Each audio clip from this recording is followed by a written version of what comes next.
Morning બાળકો, કેમ છો બધા? મજામાં? આજે આપણે ધોરણ 5 વિષય હિન્દી તેમાં પાઠ 5 ચિડિયાઘર કી સૈર એનો લેક્ચર 3 ભણીશું। આપણે આગળના પહેલા લેક્ચરમાં પાઠની ચર્ચા કરી હતી અને પાઠમાં જે શબ્દાર્થ આવે છે તે શીખ્યા હતા। લેક્ચર 2માં આપણે અભ્યાસના પ્રશ્નોના જવાબની ચર્ચા કરી હતી, જે તમારી નોટબુકમાં સુંદર અક્ષરે લખાઈ ગયા હશે। અને હવે આજે લેક્ચર 3માં આપણે આ 5મા પાઠનું સ્વાધ્યાય શીખીશું। સ્વાધ્યાયના પ્રશ્નોના જવાબ તમને ચોપડીમાં પાના નંબર 30 પર આપેલા છે, પ્રશ્નો આપેલા છે, આપણે જવાબની ચર્ચા કરીએ। તો સૌપ્રથમ દરેક બાળકો પોતાનું પાઠ્યપુસ્તક ખોલે, એમાં પાના નંબર 30 ઉપર તમને જે પ્રશ્નો આપેલા છે તે પ્રશ્નો તમે નોટબુકમાં લખતા જશો। આપણે જવાબની ચર્ચા અહીંયા કરીએ છીએ। ચાલો શરૂઆતમાં સ્વાધ્યાયમાં છે પ્રશ્ન નંબર 1, પ્રશ્નો કે ઉત્તર દીજીએ। બરાબર, પ્રશ્નોના જવાબ આપો। એમાં પહેલો પ્રશ્ન છે, चिड़ियाघर की सैर के लिए कौन कौन आए थे? એટલે કે પ્રાણી સંગ્રહાલયની મુલાકાત માટે કોણ કોણ આવ્યા હતા? તો એમાં જુઓ, चिड़ियाघर देखने के लिए गीता और उसके दादाजी आए थे।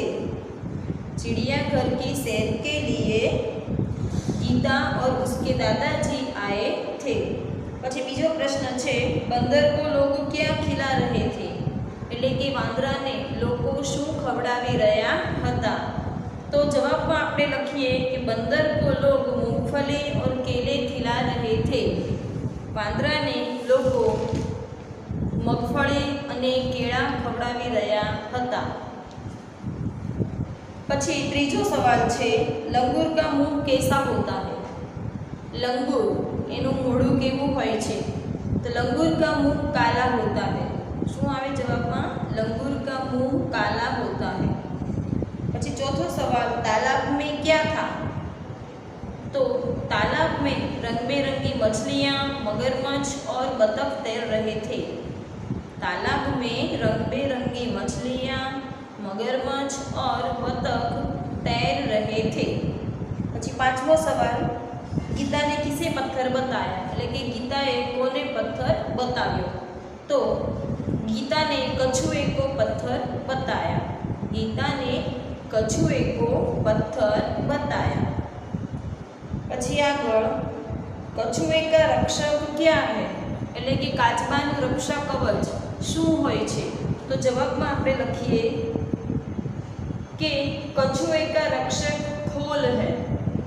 એનું જે શરીર પરનું જે કઠણ ભાગ આવે ને એને આપણે રક્ષા કવચ કહીએ, તે તેનું રક્ષક હોય છે। એટલે કે कछुए का रक्षक खोल है।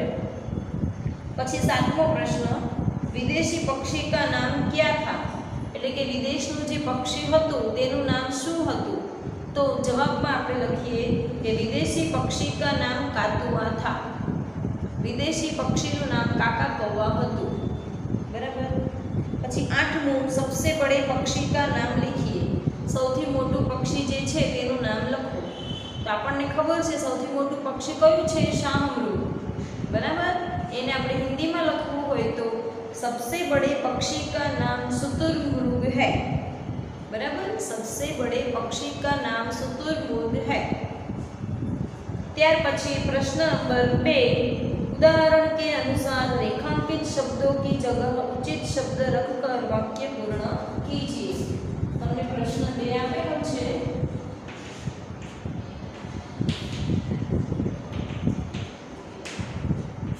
रेखांकित शब्द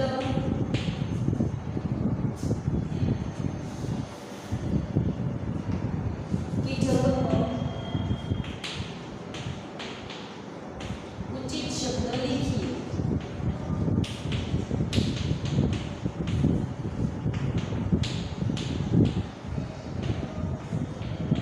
बराबर, जो તમને एग्जांपल આપેલું છે,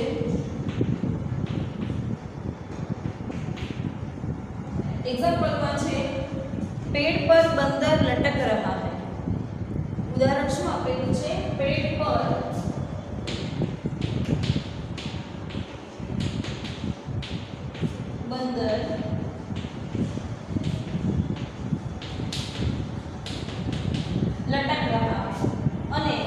શબ્દ નીચે અંડરલાઈન કરેલી છે.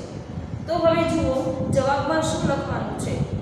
પેડ પર બંદરિયા લટક રહી है એટલે કે આપણે લિંગ પરિવર્તન, આપણે ગુજરાતી ભાષામાં કહીએ તો જાતિ પરિવર્તન, નારી જાતિ, નાન્યતર જાતિ કે નર જાતિ એ પ્રમાણે આપણે અહીંયા હિન્દીમાં લખવાનું છે.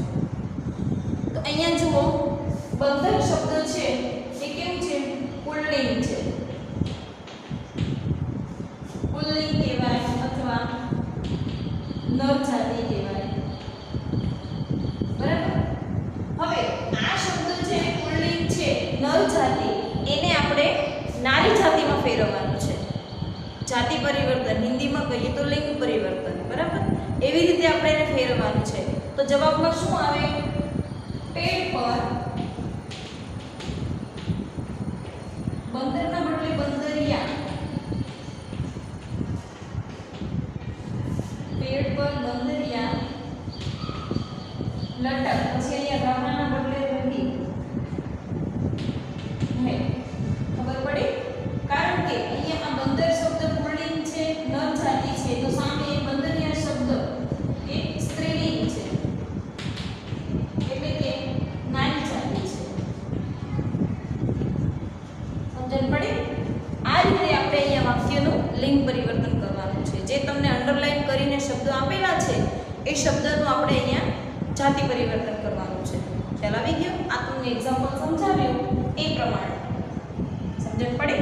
ચલો આપણે એનું પહેલું વાક્ય જોઈએ. તો પહેલું વાક્ય છે તાલાબ में हाथी नहा रहा है એટલે કે તળાવમાં હાથી નાહી રહ્યો છે. તો હાથી કેવો છે? નર જાતિ છે એટલે કે પુલ્લિંગ છે. એને આપણે સ્ત્રીલિંગમાં ફેરવવું હોય તો જવાબમાં શું આવશે? तालाब में हाथीनी नहा रही है. तालाब में हाथीनी नहा रही है. हाथीના બદલે હાથીની અને રહા હે એના બદલે રહી હે. ખ્યાલ આવી ગયો? પછી બીજું વાક્ય છે રેગિસ્તાન में ऊंट दौड़ रहा है એટલે કે રણમાં ઊંટ દોડી રહ્યું છે. બરાબર. ઊંટ જે છે એ નર જાતિ છે, એને આપણે ફેરવવું હોય તો ઊંટની. रेगिस्तान में ऊंटनी दौड़ रही है. ખ્યાલ આવે છે? ત્યાર પછી ત્રીજું વાક્ય છે જંગલ में मोरनी नाच रही है. જુઓ जंगल में मोरनी नाच रही है. તો મોરની શબ્દ જે છે એ શું છે? સ્ત્રીલિંગ છે. અહીંયા આપણને ઊંધું આપેલું છે. આગળના બે વાક્યમાં નર જાતિ પહેલા આપી હતી અને એના ઉપરથી આપણે નારી જાતિમાં વાક્ય રૂપાંતર કરવાનું હતું, જ્યારે અહીંયા આપણને વાક્ય જ નારી જાતિમાં આપેલું છે એટલે કે સ્ત્રીલિંગમાં આપેલું છે. મોરની આ સ્ત્રીલિંગ શબ્દ છે તો એને આપણે પુલ્લિંગમાં ફેરવવું પડે કે જંગલ में मोर नाच रहा है. ખ્યાલ આવી ગયો? जंगल में मोर नाच रहा है. ત્યાર પછી ચોથું વાક્ય છે પિંજરે में शेर दहाड़ रहा है એટલે કે પિંજરામાં સિંહ ગર્જના કરી રહ્યો છે. હવે એને આપણે ફેરવવું હોય તો પિંજરે में शेरनी दहाड़ रही है. शेरનું स्त्रीलिंग शब्द શું થાય? शेरनी. પિંજરે में शेरनी दहाड़ रही है. આ રીતે તમારે વાક્ય લખવાના છે. ત્યાર પછી છે પ્રશ્ન નંબર 3 નીચે दिए गए चित्र जंगल के दृश्य का वर्णन कीजिए. તમને અહીંયા જંગલનું જે દૃશ્ય આપેલું છે એનું આપણે વર્ણન કરવાનું છે. जंगल के दृश्य का वर्णन.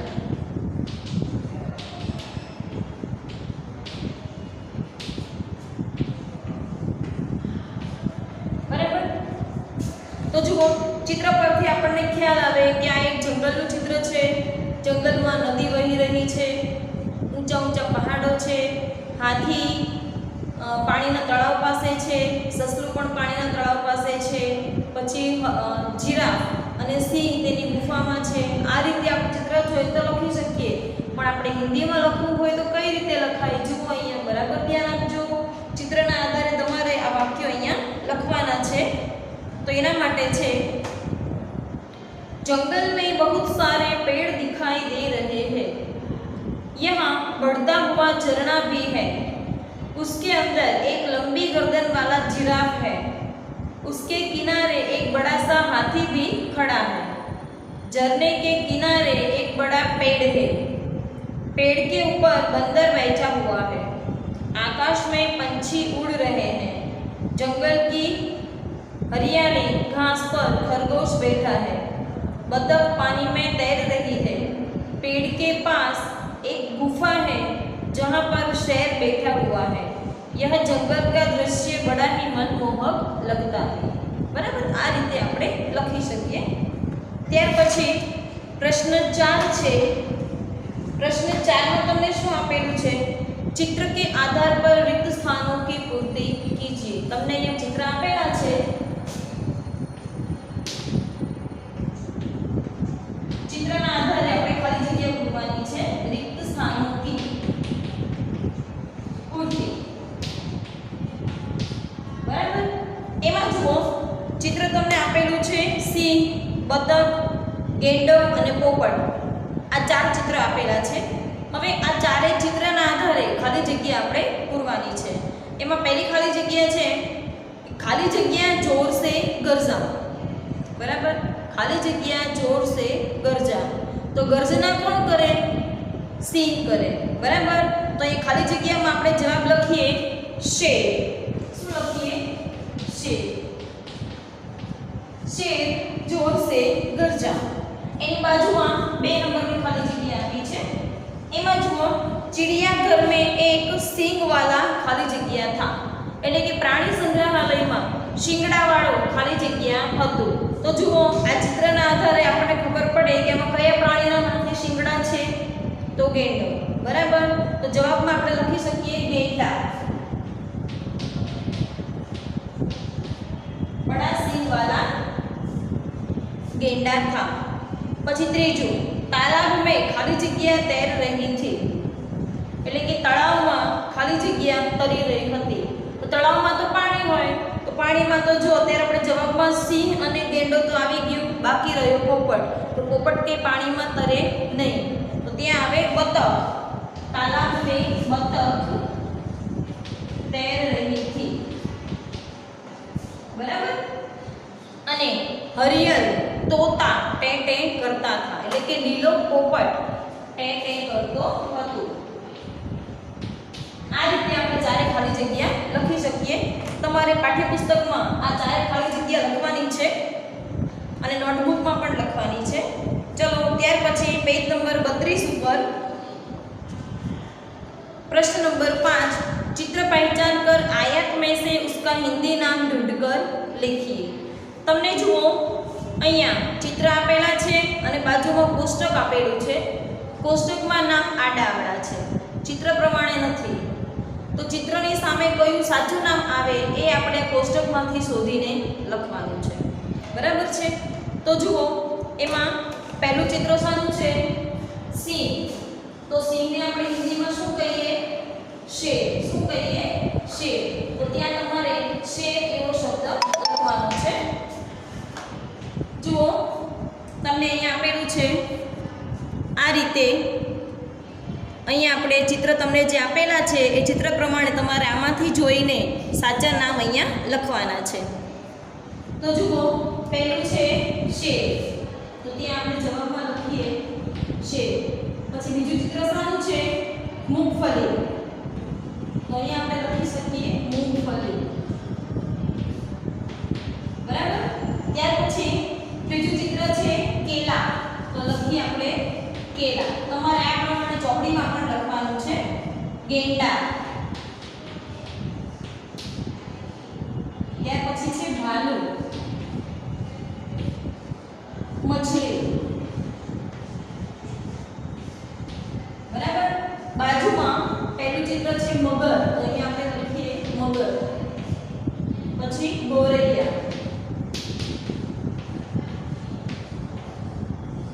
પછી છે તોતા,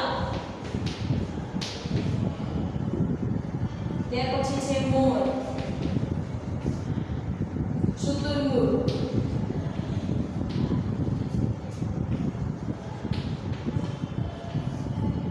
અને હાથી। આ રીતે આપણે પ્રશ્ન 5 લખી શકીએ। અહીંયા આપણે સ્વાધ્યાય પૂર્ણ થાય છે, પણ તમને નીચે ભાષા સજ્જતા આપેલું છે એની ઉપર આપણે એક નજર કરીએ। તો તેમાં જુઓ शब्दकोश में शब्दों को एक निश्चित क्रम में रखा जाता है।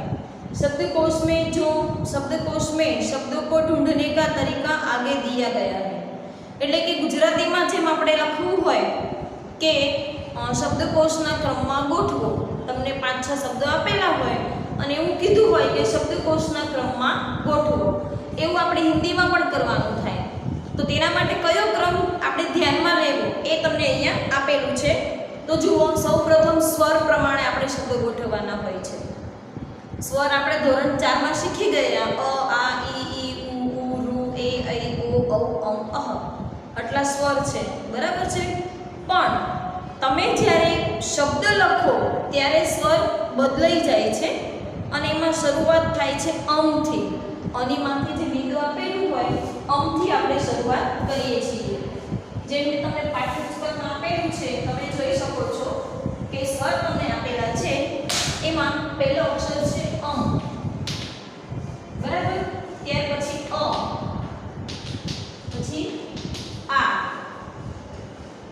ઈ, ઉ,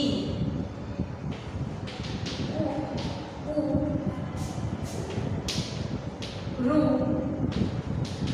એ, ઐ,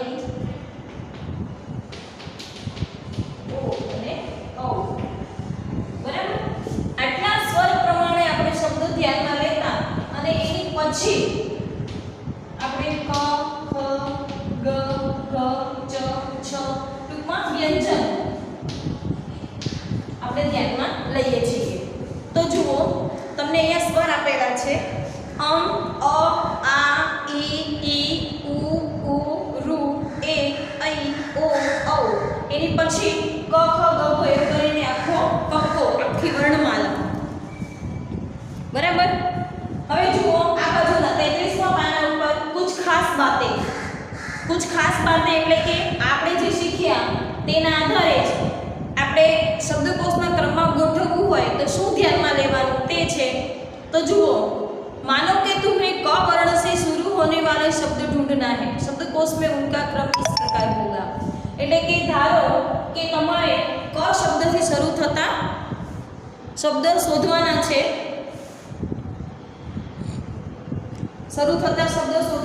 તમે શું કરશો? તો એના માટે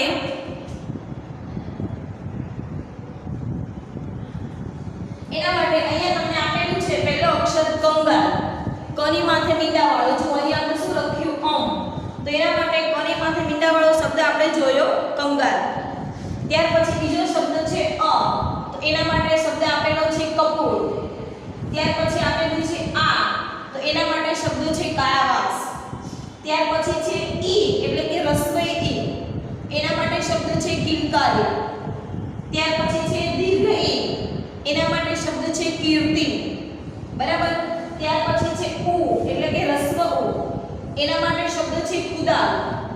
ત્યાર પછી દીર્ઘ ઉ, એના માટે શબ્દ છે કૂપ। ત્યાર પછી રૂ, તો રૂ માટે તમને શબ્દ આપેલો છે કૃષિ।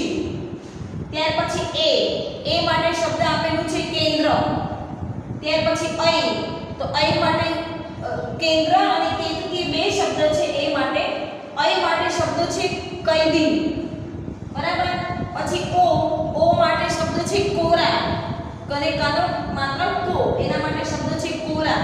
પછી ઔ એટલે કે કને કાનો બે માત્ર કૌ, એના માટે શબ્દ આપેલો છે કૌતુક, બરાબર। એની પછીના શબ્દો ક, ખ, ગ થી એટલે કે વ્યંજનથી શરૂ થતા હોય એના માટે આપણને શબ્દો છે ક્યા, ક્રમ, क्षमा, खबर पड़ी। आ रीते व्याकरण की दृष्टि से कोई शब्द संज्ञा, सर्वनाम, विशेषण, क्रिया आदि भेदों में से किस भेद का है, इसकी सूचना आपको इन संकेताक्षरों से मिलेगी। यहाँ जो संकेताक्षर अथवा संक्षिप्त रूप प्रयुक्त है वे इस प्रकार है। बराबर। અહીંયા આપણે વ્યાકરણની દ્રષ્ટિએ અહીંયા પુલ્લિંગ, સ્ત્રીલિંગ, ક્રિયાપદ, ક્રિયા વિશેષણ અને સંજ્ઞા એવું આપેલું છે। જેમ કે પુલ્લિંગ માટે આપણે પુ શબ્દ લખી શકીએ, સ્ત્રીલિંગ માટે સ્ત્રી શબ્દ લખી શકીએ, ક્રિયા માટે આપણે ક્રી શબ્દ લખી શકીએ, ક્રિયા વિશેષણ માટે આપણે ક્રી અને વી અક્ષર લખી શકીએ, સંજ્ઞા માટે આપણે સંગ લખી શકીએ, પછી સર્વનામ આપેલું હોય તેના માટે આપણે સ લખી શકીએ, વિશેષણ આપેલું હોય તો એના માટે આપણે વી લખી શકીએ, અવ્યય આપેલું હોય તો એના માટે આપણે અ લખી શકીએ, ક્રિયા સકર્મક હોય તેના માટે આપણે ક્રી અને સ અક્ષર લખી શકીએ, અંગ્રેજી આપેલું હોય તેના માટે આપણે લખી શકીએ. ખ્યાલ આવી ગયો? ત્યાર પછી પાછળ પેજ નંબર 34 ઉપર તમને યોગ્યતા વિસ્તાર એટલે કે અહીંયા અમુક પ્રાણીઓના તમને ગુજરાતીમાં અને હિન્દીમાં નામ આપેલા છે, તેનું આપણે ધ્યાન રાખવાનું છે. તો જુઓ, પહેલું ચિત્ર છે સિંહને આપણે હિન્દીમાં કહીએ શેર, એને આપણે હિન્દીમાં કહીએ મછલી. પછી કાકા કૌવા તો એને હિન્દીમાં આપણે કહીએ કાકાતુઆ, વાંદરો તો એને હિન્દીમાં આપણે કહીએ બંદર, બતક તો એને હિન્દીમાં આપણે કહીએ બતખ, પછી મોર હિન્દી અને ગુજરાતી બંનેમાં આપણે મોર શબ્દ કહી શકીએ. પછી ગેંડો તો એને હિન્દીમાં કહેવાય ગેંડા, પછી કાચબો તો એને કહેવાય કછુઆ. ત્યાર પછી છે શાહમૃગ તો એને હિન્દીમાં આપણે કહીએ શુતુરમુર્ગ. પછી જીરાફ તો હિન્દીમાં પણ તેને આપણે જીરાફ જ કહીએ છીએ. ત્યાર પછી મગર જે હિન્દી અને ગુજરાતી બંનેમાં આપણે મગર કહીએ છીએ. ત્યાર પછી છે હાથી તો હાથીને પણ આપણે હિન્દી અને ગુજરાતી બંનેમાં આપણે હાથી જ કહીએ છીએ. ત્યાર પછી છે રીંછ એટલે કે ભાલુ, પોપટ એટલે કે તોતા અને ઊંટ એટલે કે ઊંટ. જો બાળકો, અહીંયા આપણો પાઠ 5 પૂર્ણ થાય છે. આપણે હવે આની આગળના લેક્ચરમાં પાઠ 6 ની ચર્ચા કરીશું. તમારે નોટબુકમાં સુંદર અક્ષરે પાઠ 5નું સ્વાધ્યાય પૂર્ણ કરવાનું છે, જેના હું તમને ફોટા મોકલીશ. એ પ્રમાણે તમારે નોટબુકમાં સુંદર અક્ષરે લખી લેવાનું છે અને પાઠ 6 વાંચીને તૈયાર રાખવાનો છે. Thank you.